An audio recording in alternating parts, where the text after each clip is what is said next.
Bonjour à tous, bienvenue à cette table ronde qui a pour thème aujourd'hui The Customer Experience ou l'expérience client. Il s'agit d'une initiative SAP en collaboration avec Delaware, Deloitte, Flexo et Ordina. Alors je ne vous apprends rien si je vous dis que la crise du Covid-19 a accéléré la digitalisation. La plupart des clients, en tout cas beaucoup de clients, achètent en ligne. C'est une source de croissance importante pour les entreprises.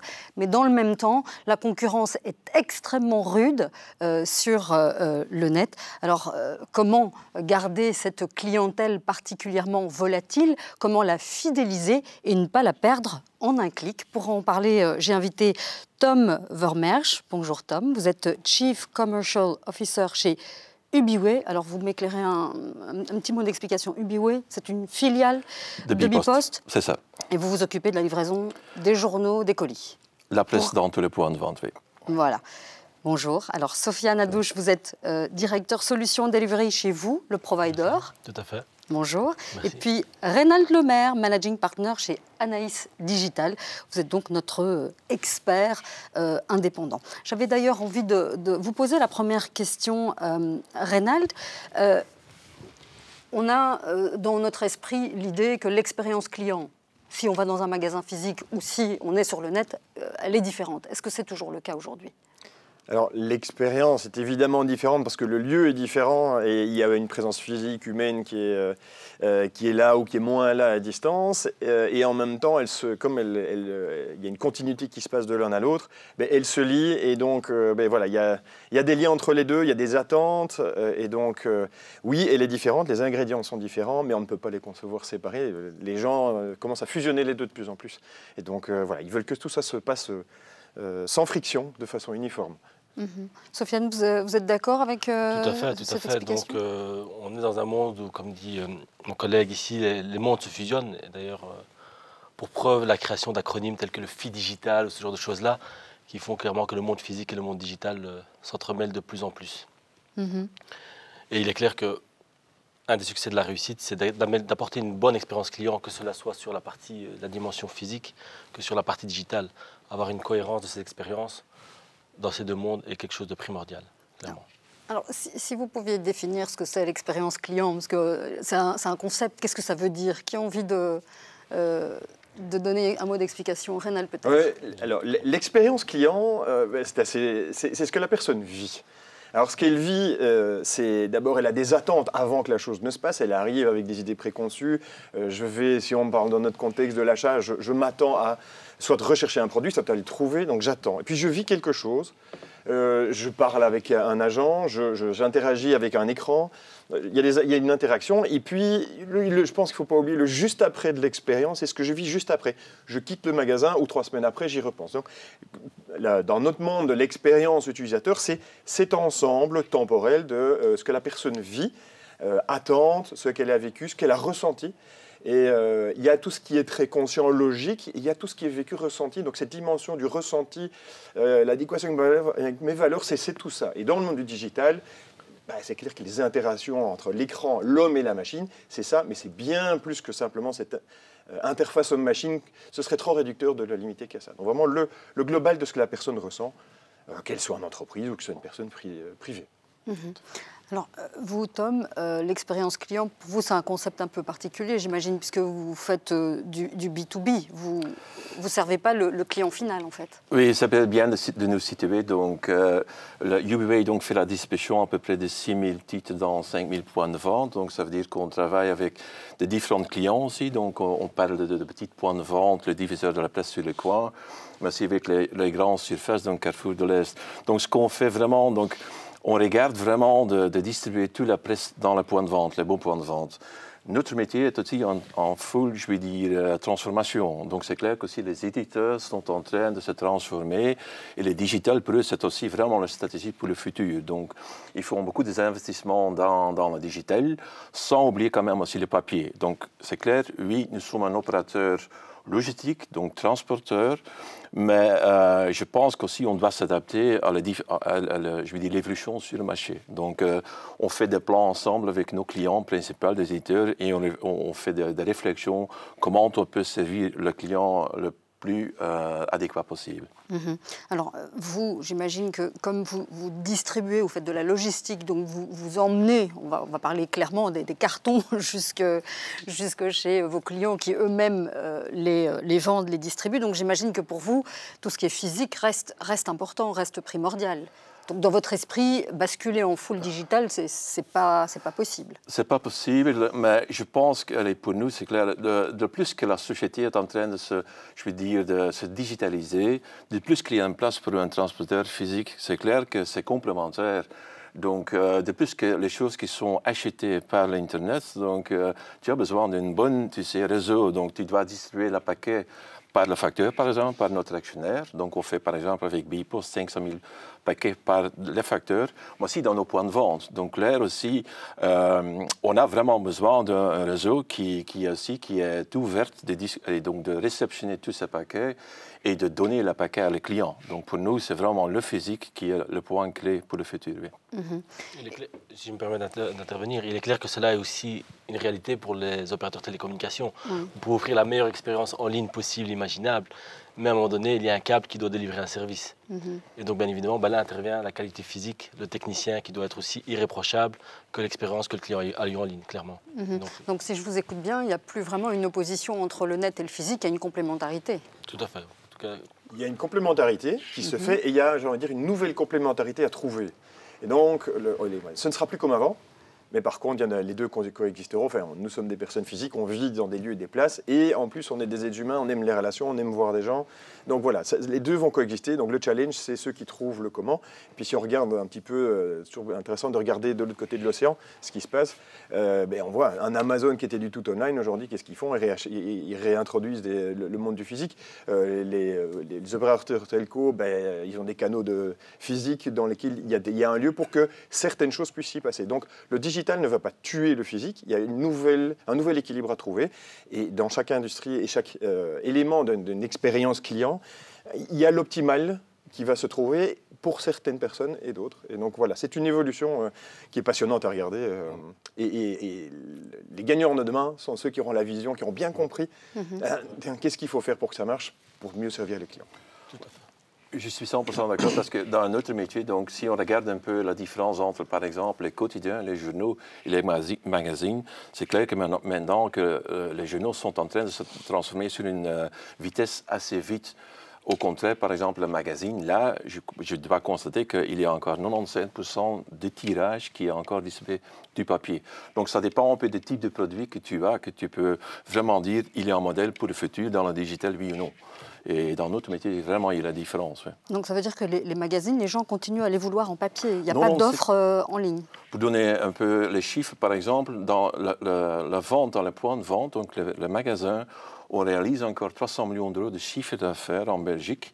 Et on fait, par exemple, aussi 800 000 exemplaires magazines physiques dans la boîte aux lettres par les facteurs. Donc pour un petit pays comme la Belgique, c'est encore substantiel. Donc le papier reste encore très important, oui. Est-ce que, à votre avis, il y a des produits qu'on ne peut absolument pas vendre en ligne? Ou est-ce qu'on peut absolument tout imaginer à l'heure actuelle? Sofiane? J'y vais.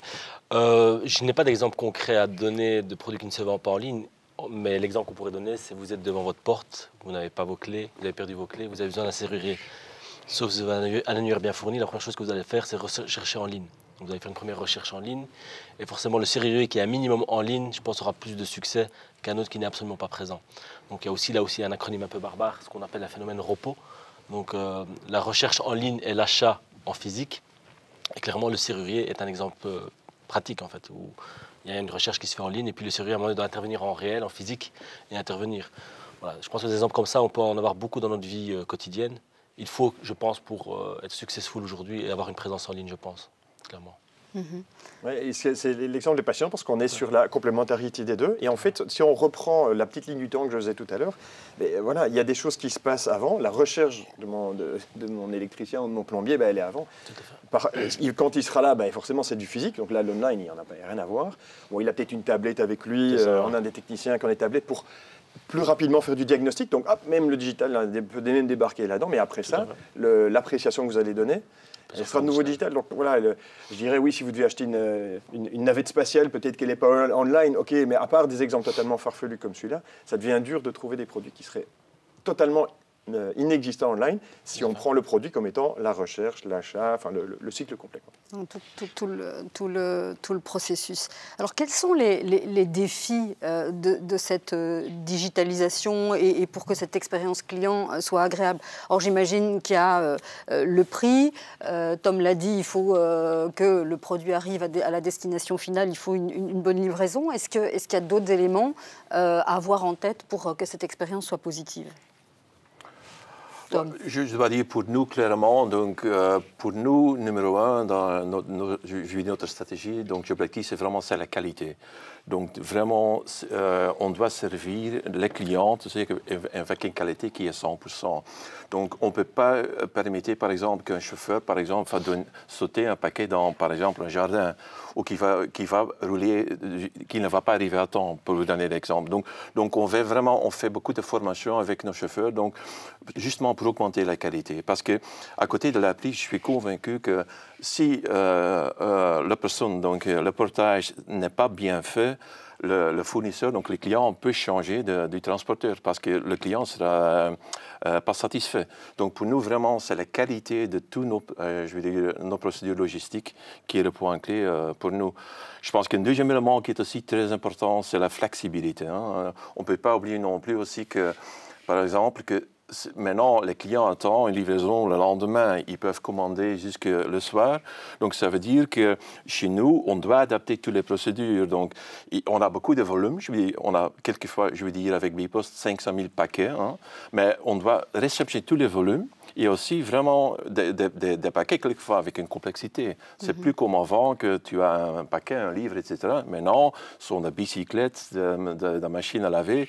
Donc, pour nous aussi, on doit être flexible et adapter nos transports, qu'on peut donner l'opportunité à les clients de commander très tard. Et nous, c'est de livrer le lendemain avant l'ouverture du point de vente. Donc, ça, c'est notre défi, clairement. Et on fait le maximum pour atteindre ces objectifs. Sofiane, vous êtes d'accord? Flexibilité, tout à fait, exactitude de la commande. Si je devais rajouter quelque chose, je parle aussi de cohérence en fait. Pour moi, il est important, donc on parle de deux mondes différents, le monde physique et le monde digital. Et il faut une cohérence absolue, je dirais, entre ces deux mondes. Vous ne pouvez pas d'un côté, sur le monde digital, parler de clients premium, de monsieur à douche, etc. Et puis après, arriver en physique, avoir un contact quasi de très mauvaise qualité. Donc là, à un moment donné, je pense que l'image que le client a d'une marque, c'est un peu comme un puzzle en fait. Et ce puzzle, c'est un peu des différentes pièces, un peu du monde digital et un peu du monde physique. Et plus cette image est cohérente, plus pour moi, vous avez une certaine loyauté vis-à-vis de la marque, vis-à-vis de votre produit. Par contre, si cette image est totalement incohérente, là, à un moment donné, ok, là, il y a un souci. On ne peut pas d'un côté te dire on est bio, fair trade, etc. En ligne. Et puis, lorsqu'on va dans le restaurant, on se rend compte qu'on ne respecte absolument pas cela. Donc, le client cherche cette cohérence absolue. Mais dans la pratique, comment est-ce qu'on arrive à cette cohérence? Dans la pratique, ça se mesure, pour la société pour laquelle je travaille, donc vous, ça se mesure par des mesures de qualité, des mesures de client, en fait, ce qu'on appelle le NPS, client, à différents niveaux de la chaîne d'acquisition. Et on s'assure que le client, en effet, ne se montre pas extrêmement satisfait de la partie digitale. S'il se montre en tout cas extrêmement satisfait de la partie digitale, il doit aussi se montrer extrêmement satisfait de la partie installation et de la partie après-vente aussi, et dépannage. Et c'est comme ça qu'on mesure un peu une cohérence sur l'ensemble de la chaîne de valeur, de se dire on a une expérience qui est clairement cohérente pour le client. Oui, là, vous me parlez de mesure, mais avant de pouvoir mesurer la satisfaction, comment est-ce qu'on implémente, comment on crée cette continuité du digital vers le physique ou l'inverse du physique vers le digital, Reynald? Alors ça, c'est un travail passionnant qui se fait avec les équipes du côté client qui imaginent tout ça. Et on n'y arrive pas si on ne fait pas travailler l'ensemble de l'entreprise, en tout cas suffisamment d'équipes différentes. Et donc l'enjeu, c'est d'arriver à faire travailler ce qui va être, on revient à cette expérience du client, il y a le produit, le côté physique, et puis il y a tout ce qui va se vivre autour, le support client, l'installation, en termes d'après-vente. Et donc quand on va concevoir un produit, on doit surtout chercher à ce qui répond à un besoin du client. Alors je dirais, il y a un besoin sur l'aspect pragmatique de la chose. Il y a une fonctionnalité, j'ai besoin d'un lave-vaisselle qui lave ma vaisselle. Mais il y a aussi des aspects, ce qu'on appelle un peu plus, on touche parfois des mots un peu plus techniques comme l'hédonique. J'ai mes valeurs aussi. Moi, je veux quelque chose qui tu parlais tout à l'heure, d'être respectueux de l'environnement. Et donc, c'est en comprenant bien ce que la personne, ce qui est important pour la personne en termes de besoins exprimés et parfois un petit peu moins exprimés. Une fois qu'on a bien compris ça, à ce moment-là, on peut commencer à imaginer un produit qui va y répondre. Le produit étant une expérience, parfois, dans notre monde à nous, on parle du design digital, mais aussi parfois, on fait du service design, donc c'est le process et le produit. Et dans tout ce monde-là, à ce moment-là, on voit qui doit être autour de la table pour concevoir l'ensemble. Alors c'est vrai que ça démarre toujours, il y a un moment, il y a le produit, même qu'il soit physique ou digital, et on peut faire une application ou autre.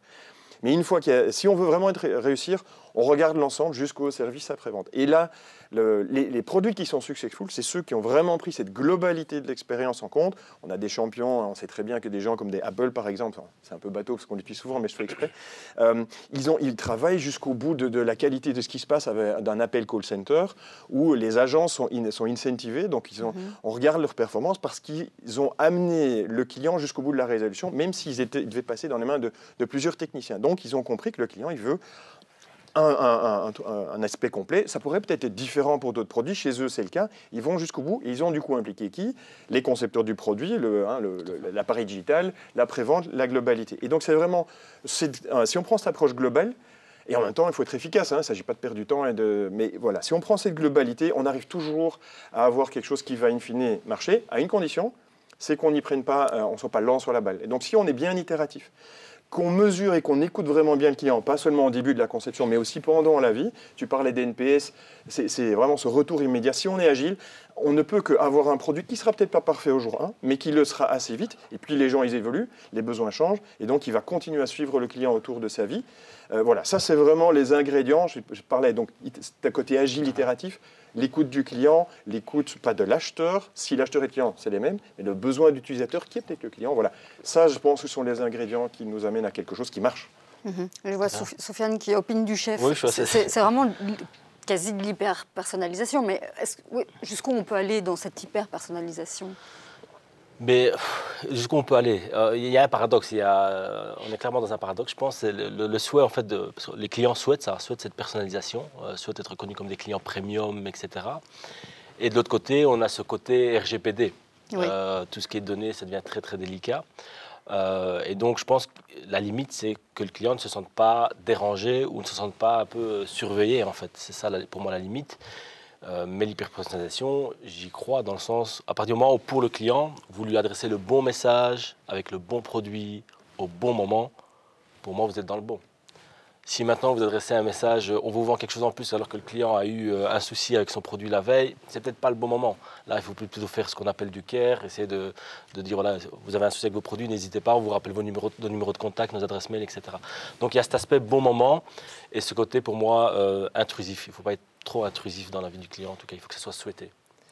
Je reviens juste, il y a un mot qui me vient quand tu le dis, c'est cette question de trouver la justesse. C'est vrai dans la vraie vie. Les gens, c'est des gens de la vraie vie. Quand j'arrive, si je vous rencontre pour la première fois et je vous demande si vous voulez vous marier avec moi en 3 secondes, non mais ça ne va pas aller. Il y a des chances que je vous dise non. Non, voilà. Et donc il y a tout un processus de séduction et de sentir les choses. Et donc si on est juste, c'est bon. Et donc la question, c'est comment se rend-on juste pour mesurer les choses Là, j'aime bien l'exemple de dire, OK, s'il vient d'avoir un problème la veille, c'est peut-être pas le moment de recevoir un email marketing avec dire, tiens, vous avez un super truc, ou parlez-nous à vos clients. C'est peut-être pas le bon moment. Et alors, un autre élément que j'ai envie de rajouter, c'est cette dimension des valeurs. Tu parlais de la marque. C'est très important de cohérent. On avait utilisé ce mot il y a quelques minutes. S'il y a une cohérence dans l'ensemble des choses, notamment de la marque qui communique, je roule en voiture, je vois un panneau publicitaire, s'il y a une incohérence, là, il y a de la friction dans la relation. Et c'est la même chose dans la vraie vie, je ne vais pas reprendre notre exemple, mais s'il y a quelque chose qui ne colle pas, alors là, voilà, on commence à créer le schisme. Et aujourd'hui, enfin, entre le client et sa fidélité à la marque et au produit, et puis aujourd'hui, c'est facile de changer de produit, online, on switch comme rien. Les clients, ils ne s'en privent pas, s'il ne se sent pas chez lui. Voilà. Et donc, cette présence de la respect des valeurs qui sont communiquées, et on le retrouve même dans de quelque chose d'induit. Si j'arrive on revient dans le monde du digital ou d'une couverture de magazine, ce serait les mêmes deux. S'il y a des images qui ne sont pas en adéquation avec les valeurs que j'attendais, oups, Même lors du ressenti, il y a quelque chose qui va commencer à gripper. J'attends une heure à un call center parce que j'ai un problème avec ma ligne téléphonique. Je me sens pas respecté. Et voilà. Et donc, on a très vite les gens, en fait. Je ne sais pas si vous le savez, il y a 60% de ce qui drive une réaction d'une personne est drivée par ce qu'on appelle ces éléments hédoniques d'adéquation à qui je suis, ce que je veux être et ce que je veux dans le monde. Donc c'est fou. Ces éléments-là qui ne sont pas pragmatiques, est-ce que c'est 5% moins cher d'eux? C'est ça qui drive les gens. Donc au plus des marques qui travaillent là-dessus, donc au-delà du prix, finalement, les gens ont besoin que l'entreprise respecte nos valeurs les plus profondes. En tout cas, qu'elles soient en respect ou en adéquation. Oui. Parce qu'il y a un équilibre. Le prix, si c'est vraiment moins cher, je vais peut-être faire un peu de compromis. Oui. Certains diront oui, d'autres diront non, ils seront radicaux. Voilà, les gens ne sont pas tous les mêmes. Mais oui, il y a... Je suis assez d'accord avec cela. Je pense qu'on n'a pas, en tant qu'utilisateur lambda, on n'a pas les mêmes exigences si on prend un vol Ryanair que si on prend un vol première classe Fly Emirates. Et donc, en effet, sur Ryanair, vous allez vous asseoir sur quelques exigences. Sur Emirates, vous allez vous permettre de vous demander les glaçons de votre coca.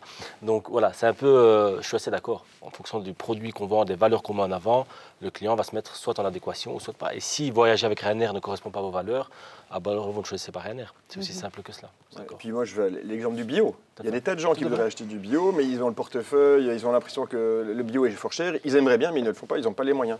Ce n'est pas les mêmes personnes, ils n'ont pas la même capacité. Voilà. Donc c'est l'adéquation par rapport à la cible qui compte, nous, dans notre conception. J'avais envie de donner la parole à Tom. Alors vous êtes dans le B2C, vos défis par rapport à ce qui vient d'être dit, quels sont-ils? Chez nous, c'est clair, c'est un peu différent. B2B d'ailleurs, j'ai dit B2C, c'est du B2B. Donc, comme nous avons déjà discuté, donc on a une logistique performante et aussi nous avons une richesse, donc on a 5000 points de vente. Donc ce qu'on fait, donc on a notre système ERP, donc qu'on a vraiment 2 millions d'actes de vente tous les jours. Donc c'est vraiment la richesse. Et basé sur les ventes qu'on a réalisées dans le passé, on va proposer maintenant des autres prix divers le point de vente. Parce que c'est clair que notre environnement retail est en train de changer complètement. Donc aussi les points de vente sont demandeurs aussi de recevoir des autres produits. Je vais donner l'exemple. Maintenant, avec le Covid, nous sommes en train de distribuer, par exemple, les masques, les gels, etc. Ça peut être des produits d'impulse qu'on achète en Chine. Donc, basé sur les données que nous avons dans le système, on va anticiper et on va donc proposer des autres produits qui ont valeur pour le point de vente. Et on va aussi ajouter quelques paramètres géomarketing, par exemple. Si, par exemple, c'est un point de vente à côté d'une école, par exemple, on va donner des cahiers, des agendas, etc. pour les enfants. Donc, dépendant un peu des données qu'on a dans nos systèmes, je pense qu'il y a vraiment beaucoup de choses à offrir à nos clients principaux, donc les points de vente. Donc, de l'anticipation. Et peut-être aussi un défi de taille pour vous, probablement pour vous aussi, Sofiane, c'est le last mile. Donc pour que les téléspectateurs qui nous regardent sachent de quoi il s'agit, c'est-à-dire que ce colis doit être délivré en temps et en heure. Il y a des difficultés notamment avec les bouchons, etc., la logistique. Donc j'imagine que pour vous, c'est un grand défi. Je pense que, comme j'ai expliqué, donc nous sommes un transporteur avec beaucoup de qualité, donc nous sommes très flexibles. Donc, comme j'ai dit, on fait des petites choses, comme par exemple, on travaille ensemble avec Coca et par exemple avec tous les snacking, Mondelez, etc. Mais on peut par exemple aussi livrer un bicyclette dans le point de vente. Donc vraiment, on a adapté le processus pour répondre à les souhaits, donc les exigences de nos clients. Donc pour nous, ce n'est pas toujours facile, c'est aussi une chose qu'on doit apprendre, mais je dois dire, on donne beaucoup de formations et c'est clair que je peux dire aujourd'hui qu'on fait un bon boulot sans être trop arrogant. Sofiane, il est clair que les comportements clients ont changé. Il y a peut-être 10 ans d'ici, on disait au client, on viendra vous installer de la journée, et le client était bien sagement chez lui et attendait.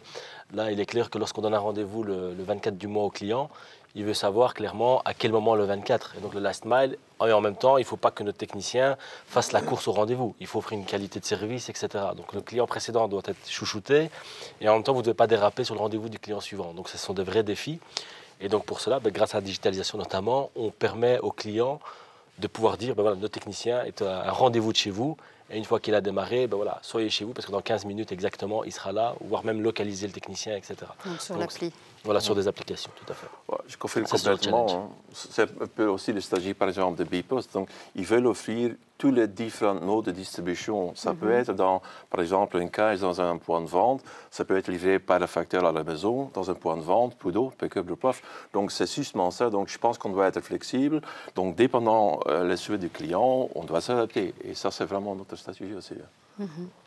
Alors j'ai envie de vous demander, vous, Reynald, à quoi ressemblera l'expérience idéale du client dans le futur? Alors, peut-être pour le côté B2C de la chose, en tout cas, parce que le B2B, ça peut être un peu différent, mais peut-être d'abord sur le B2C. On avance. Et je vais reprendre l'exemple de l'e-shop il y a 20 ans, c'était pas ce que c'est maintenant. Et donc aujourd'hui, c'est évident que la recherche efficace, trouver rapidement le produit que je veux et l'acheter en un clic, ça devient presque une norme. Voilà. Et donc ça, on y est déjà aujourd'hui. Et aujourd'hui, on voit les tendances dans tout ce qui est les plateformes en ligne. Ça évolue vers de l'expérience. Je veux que l'achat online soit presque de l'entertainment. Et donc, du coup, le physique aussi évolue là-dessus, dire tiens mais en fait puisque les gens se font livrer à la maison grâce à des gens comme vous et puis en plus qui changent des datas entre eux, donc ça devient super efficace. Ok, en fait mais le physique, mais je vais peut-être expérimenter des produits où j'ai besoin d'expérience. Donc en fait l'online ça doit être un moment agréable, tout comme moi j'entends mes jeunes qui disent tiens on va aller se détendre, on va aller faire un peu de shopping. C'est pas pour aller acheter, c'est parce qu'il y a un moment à vivre. Et donc je pense qu'on évolue aussi online là-dedans. Ça c'est un élément d'expérience. Un autre élément dans la partie B2C, c'est ce côté ultra simple. Et donc, on était encore prêt à faire des concessions de « ouais, ça ne marche pas trop », ça va être de moins en moins le cas. Et alors, en termes d'évolution, il y a Steven Van Belleghem qui utilise ce concept du partner in life. C'est-à-dire toutes ces applications, puisque j'accepte, quand c'est un intérêt pour moi et en respect de mes valeurs, de partager des données sur moi, elles doivent anticiper un minimum des choses dont je n'ai pas envie de me préoccuper. Et au plus, on prend des applications par exemple santé, qui disent tiens voilà, ça fait 2 heures que tu ne bouges pas, il est temps que tu te lèves, ça prend soin de moi, c'est en respect de mes valeurs, ça m'intéresse. Et donc on va avoir ces éléments de choses qui vont s'intégrer, qui vont me faire passer à une étape encore plus loin en termes d'expérience, de dire tiens, tout ça, c'est en termes d'ubiquité, peu importe le device, le channel, tout ça s'intègre. Ça, c'est, je dirais, dans le monde du B2C, de grandes tendances. D'accord. Alors que dans le B2B, je pense qu'on va être plutôt sur l'ultra-intégration des choses. Vous avez des datas, je suis votre client, partagez-les-moi, on va faire des choses ensemble. Et surtout, si vous êtes mon fournisseur, il ne s'agit pas que moi je doive dépenser encore des sommes folles à faire des intégrations de systèmes. Voilà, je pense qu'on est dans l'ultra-intégration technique, l'automatisation, et alors le partage des datas, on sait bien tout ce qui est big data, intelligence artificielle et autres, tout ça va se mettre là-dedans de sorte que les flux soient ultra tendus, ultra intégrés et qu'on évite de payer des overheads de programmation, de gens qui doivent traiter de la data. Donc on est vraiment sur des évolutions en fonction de B2C, B2B qui sont un peu différentes, mais au total toujours pour plus d'efficacité. Sofiane? C'est d'accord avec ce qui a été dit. Donc il y a une dimension en effet en ligne de plaisir et je pense qu'on va de plus en plus vers ça. Quand on voit Fortnite qui offre des concerts à des ados, etc., on doit se poser des questions. Donc il y a clairement une tendance là qu'on devra observer, en tout cas, le métaverse, qui offre un peu, qui je pense va ouvrir cette dimension plaisir. Ok, je me promène dans quelque chose de virtuel, etc. Et puis je m'amuse avec des copains en ligne et puis finalement... je m'arrête à la boutique là, et puis cette boutique-là, elle me vend une paire de baskets plus ou moins sympa. Et puis en réalité augmentée, ouais, je vois qu'elles sont belles, elles me vendent plus ou moins bien avec mon avatar. Je les achète alors que je les achète uniquement dans le monde virtuel. Comme ça, mon avatar a une belle paire de baskets. Ou alors, je me les fais livrer. Et en 3 clics, je me les fais livrer dans le monde physique. Donc je pense qu'on a encore de beaux challenges devant nous. Il va falloir les anticiper et en même temps, pas faire se louper aussi. Donc c'est ça le vrai challenge, ça va être celui-là, clairement. Tom, quelque chose à ajouter par rapport au challenge Ouais, et l'expérience client du futur? Donc, pour nous, donc, les clients viennent par l'Internet, mais après, ils reviennent pour, je veux dire, l'expérience physique. Donc, pour nous aussi, c'est très important aussi donc, de former aussi nos points de vente, tu sais, qui sont, tu sais, par exemple, gentils, qui sont accueillants aussi pour les clients, aussi, que les clients aussi contents, qui est aussi, tu sais, ouvert à distribuer tous ces types de produits, parce que c'est pas toujours si facile pour eux parce qu'ils travaillent quelquefois, tu sais, encore dans leur, comme je dis, legacy business, donc l'ancien boulot. Donc pour eux aussi, c'est une période qu'ils doivent s'adapter, de se former. Et là, par exemple, on a installé un training center pour aider ces points de vente, pour être vraiment très flexible aussi pour le futur, donc pour accueillir les clients et pour donner les clients un bon feeling. Donc, si je vous écoute, le shopping physique n'est pas mort. Au contraire. Et j'aime bien ce que vous dites, c'est plus d'humain en fait. Oui. Dans ce qui est dedans, plus de valeur, plus d'humain qu'aujourd'hui. Et le niveau d'exigence sur ces 2 points-là, les gens seront de moins en moins prêts à faire des concessions là-dessus. Tout à fait. Mais écoutez, on est arrivé à la fin de ce débat passionnant pour ma part. Je vous remercie beaucoup de nous avoir suivis. Et puis, je vous remercie mes invités. Tom Vermeer, je rappelle que vous êtes Chief Commercial Officer chez Ubiway, une filiale de Bipost. Sofiane Adouche, vous êtes directeur solution delivery chez l'opérateur VOO. Et puis Rénal Lemaire, vous étiez notre expert indépendant et vous êtes managing partner chez Anaïs Digital. Je vous remercie d'être resté jusqu'au bout et je vous dis à très bientôt. Merci.